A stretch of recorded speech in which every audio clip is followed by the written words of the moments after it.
நாகர்கோவிலில் 5 நாட்கள் நடந்த பக்தி திருவிழாவில் ராதா கல்யாண மகோற்சவம் கோலாகலமாக நடைபெற்றது.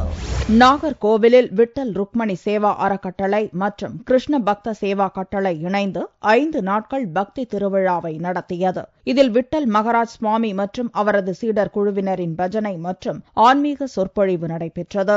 5 நாள் விழாவின் முக்கிய நிகழ்ச்சியாக ராதா கல்யாணம் வெகு விமர்சையாக நடந்தது. இதற்கான சீர்வரிசை கோட்டார் முப்பிடாரியம்மன் கோவிலிலிருந்து மேளதாளம் முழங்க குதிரை மீது ஊர்வலமாக எடுத்து வரப்பட்டது. பின்னர் விட்டல் சுவாமிகள் முன்னிலையில் மங்கள வாத்தியங்கள் முழங்க ராதா கல்யாணம் நடைபெற்றது.